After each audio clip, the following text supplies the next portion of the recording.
Welcome back to Talk of the Town. I am Steve Noxon, and joining me on the phone now is State Senator Rob Sampson. How are you, Senator?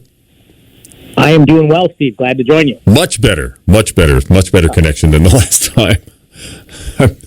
I'm not kidding. It sounded like you were speaking with one of those things that like throat cancer victims used to speak. It was. I was like, wow, COVID hit him hard. Yes, well, my voice has been off for the past few days, but I thought I was coming back around to normal. So let's hope it continues. Yeah, well, it certainly wasn't as bad as what I was hearing. So, you contracted COVID finally. Well, welcome to the party, pal. Indeed. How'd you do? Feeling all right?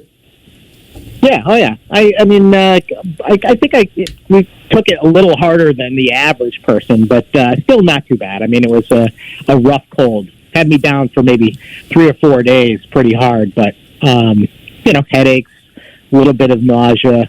Typical cold symptoms. Tired. I mean, it was a rough cold. Yeah, is really the way I would describe it. Yeah, I've had it twice, and both times it's basically been exactly what you're describing. It's and I know that some people get hit harder by it, and some people have longer lingering effects from it.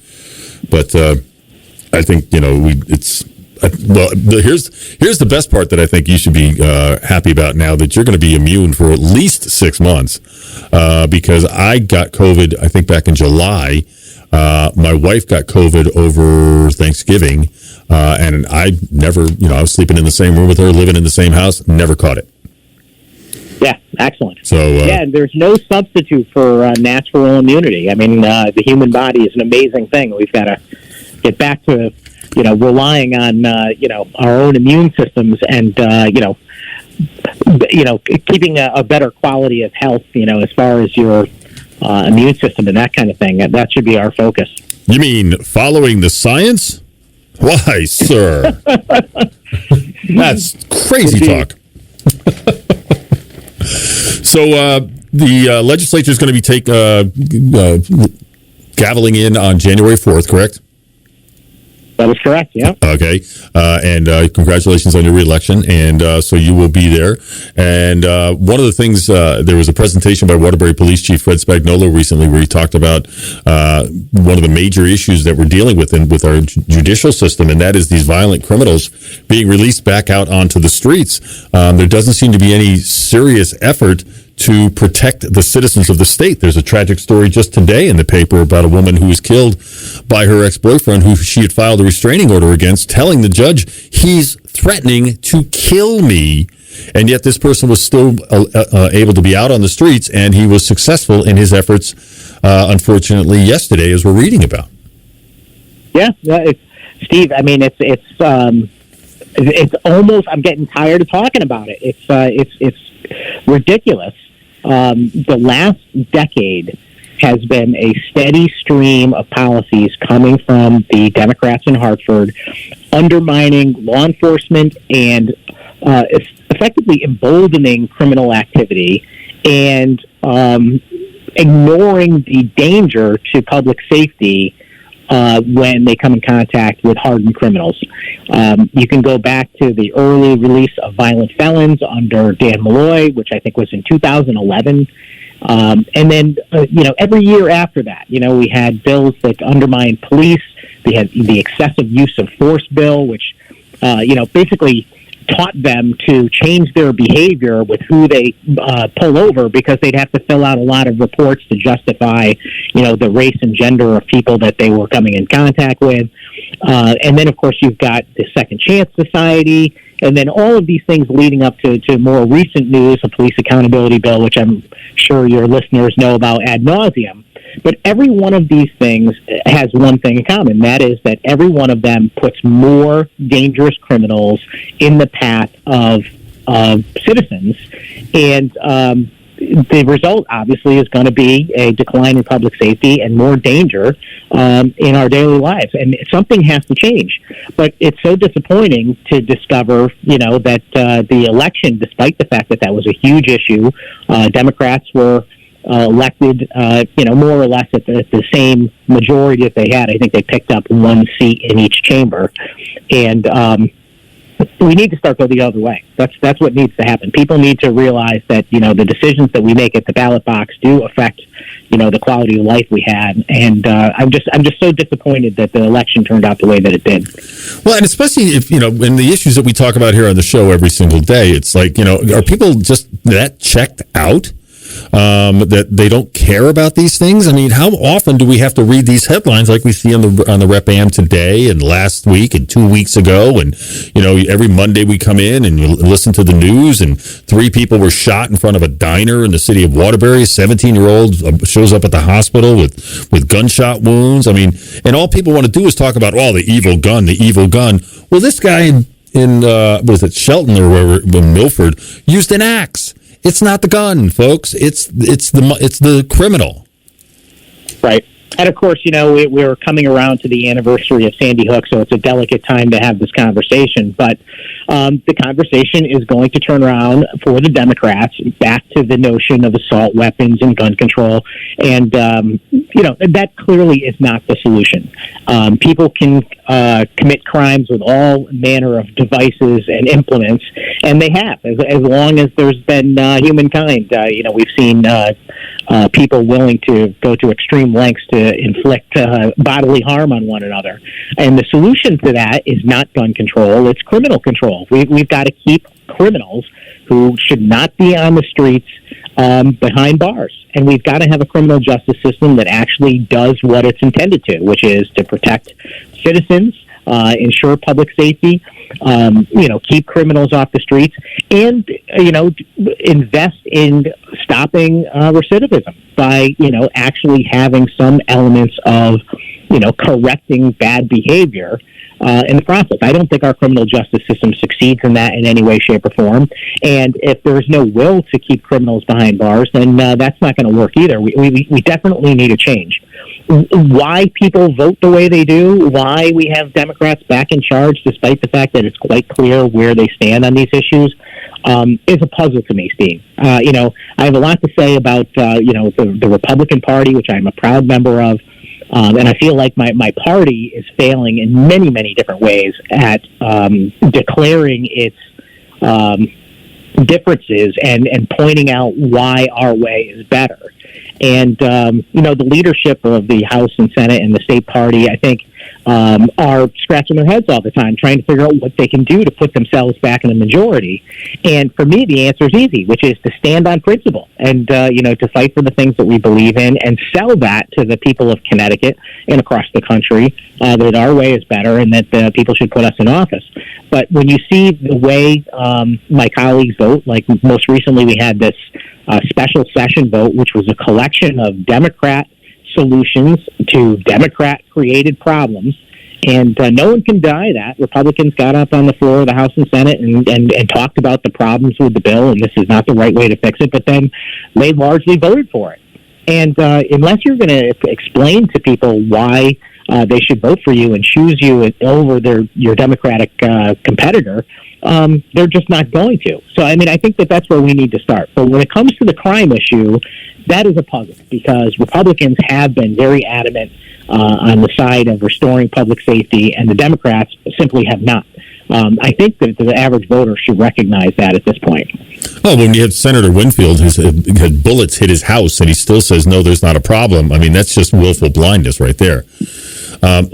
One of the questions that one of the things that I don't understand is it seems like almost every time, and not every time certainly, but almost every time when they arrest these people, they're out on other charges. They're out on bond for other charges. This guy that killed the infant in Naugatuck was facing charges in 3 different courts and was still out on special parole. Like what? I don't know what special parole is, but does that mean that if you can still commit crimes while you're out on special parole, but you don't have to be brought back into custody? I've not got a lot of experience with the criminal justice system, thankfully. So but I was always under the impression that if you're out on bond and you break the law again, you violated the bond and you get locked up. If you're out on parole and you break the law again, you violated your parole and you get locked up. But these people are out there with 6, 7, 9, 12 charges pending against them, and they're still walking the streets. Right. Yeah, I mean, it's a combination of things, Steve. It's the policies that we were just talking about, but it's also our court system and the will of the people that are responsible for making those decisions. Our district attorneys, our court system, our judges. I don't know if there is a major significant shift in the culture of our criminal justice system in the state that says simply we are not in the business of protecting citizens from criminals, but that's what it feels like. And we definitely need changes. I mean, you look around the country and there are movements in major metropolitan Democrat-run, typically urban, city environments where they're trying to get rid of almost all criminal justice. I mean, it sounds like a joke to even say it, but I mean, you can just make a list of the things that they're ignoring and just are not considering to be crime any longer. I mean, you look at these videos, that are posted almost daily now, on social media and so forth of, bands of a dozen or so criminals, just busting into a Target someplace and robbing the place blind and then leaving. And where's the prosecution? Where's the follow-up? What do you do? And when these people are finally caught, what happens to them? Do they end up actually serving time, or are they let back out to commit more crimes? And the danger is we're just simply creating a culture that's emboldening more and more criminal activity because the criminals themselves, they feel like they have nothing to fear. And we've got to change that. There's a movement in places to get rid of bail. They want to just completely undermine the entire, bail and bonding system. And certainly there's room for reform, but the system is designed to keep people in prison who are dangerous. That is the whole point behind having it. And the farther we get away from this, I think the worse things are going to just continue to worsen. I don't know what it will take. I thought that very clearly the significant crime wave that has risen in the state over the last 2 or 3 years would have been enough to see major change at the ballot box. But it hasn't happened yet. I don't know what it's going to take. Well, the governor of Illinois just signed a law outlawing cash bail.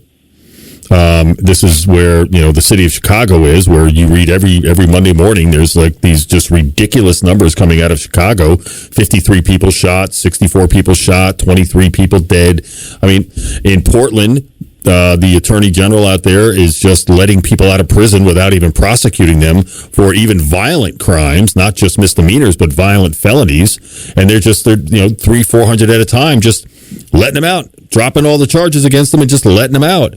I mean, what do they think this is going to lead to when people realize there is no judicial system anymore?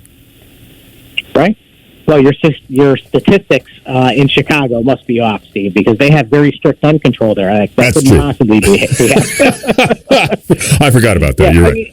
I mean, it just goes to show, that all of the rhetoric has very little to do with reality. And it does make you wonder what the motivation is behind these things. I talk to a lot of my colleagues in both parties and really try and get an understanding of where they're coming from on these things. But to me, it doesn't make any sense. I think the average citizen, and rightfully so, expects that the people that they elect to public office are there for the purpose of trying to make policy that is beneficial to our society, that that's what their job is. But it really makes you wonder what the real motivation is when they are actively pursuing policy that has no other result but to increase crime and put more people in danger. And you can illustrate that very, very effectively by just going through the legislation that's passed in this state over the last 10 years and the obvious results of which. But, you challenge them on it, and the argument is that they're just as interested in preserving the peace and, criminal justice as anyone else. That cannot be true. At the end of the last legislative cycle, we had a bill that was, intended to convince voters, I think, more than anything else, that Democrats actually do care about the crime wave and wanted to address those concerns. And, the bill did offer some positive fixes, but it was really something that barely scratched the surface. And I think more of a political move than one that was supposed to affect real change. And that's what we need.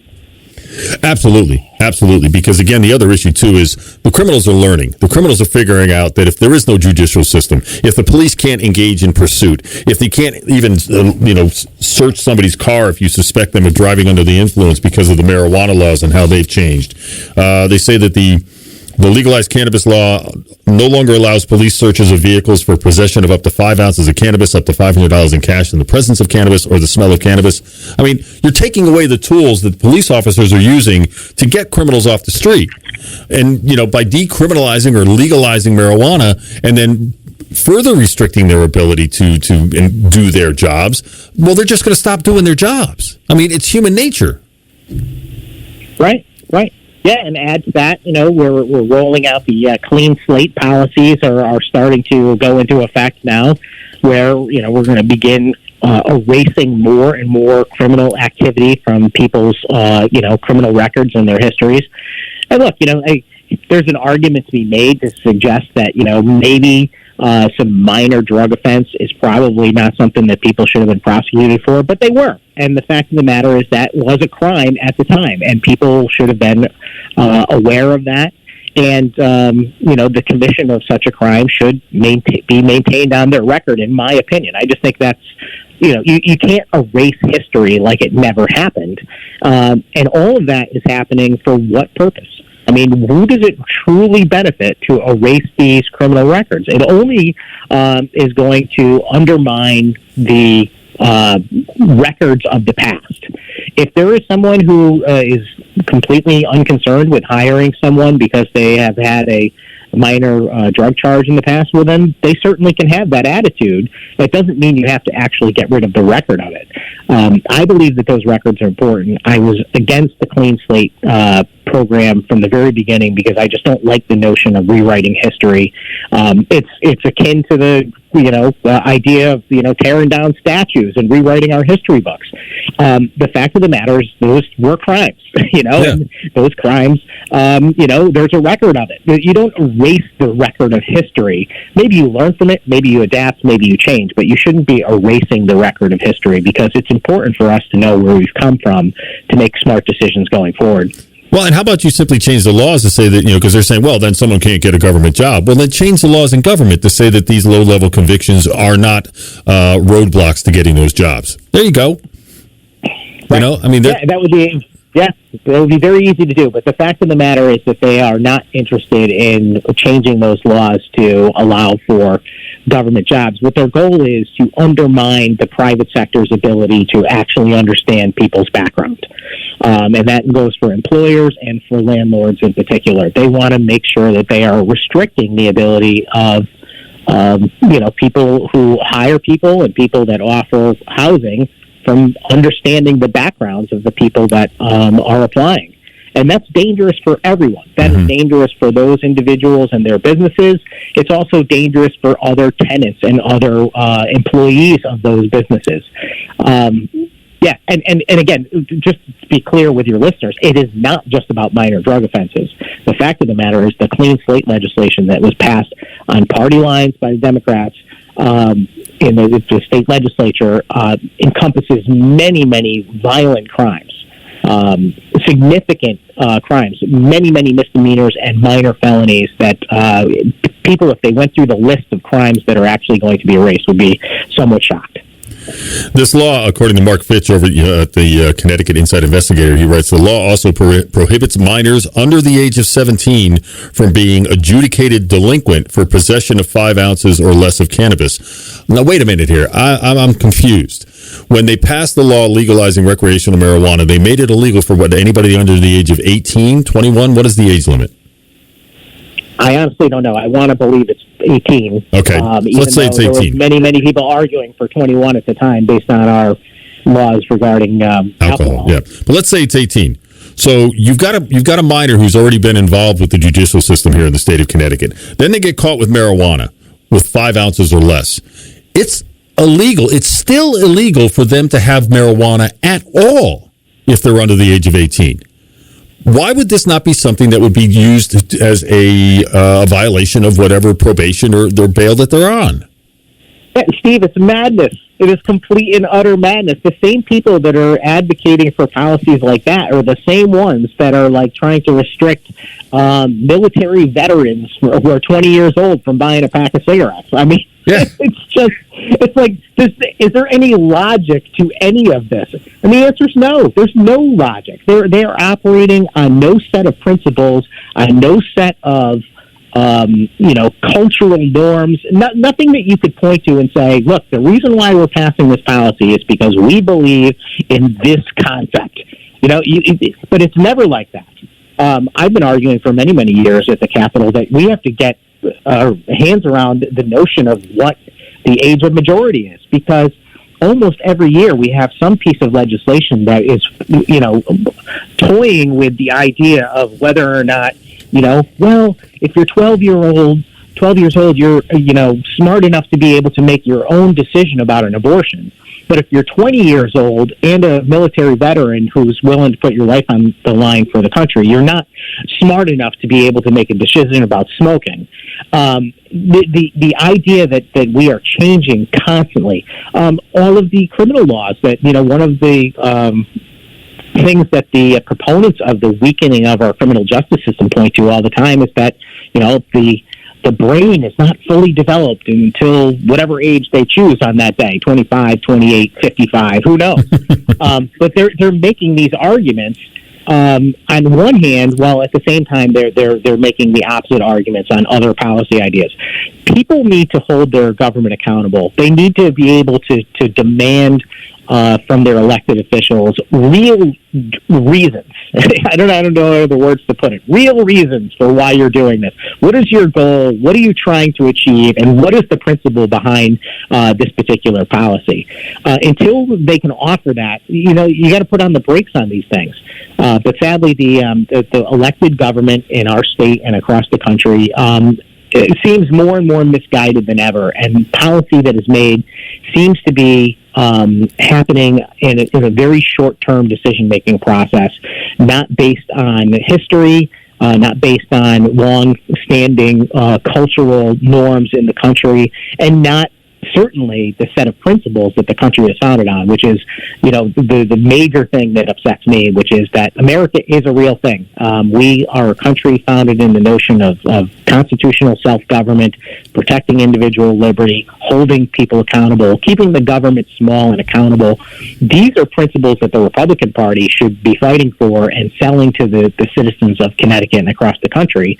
And as I mentioned earlier, part of the problem is that the Republican Party is drifting from those things, not to the degree that the Democrats have, but now more than ever, I believe that getting back to those principles and advertising them and making sure that voters and citizens understand that that's what the Republican Party stands for can only increase our chances of electoral success and hopefully right the ship of our state and nation.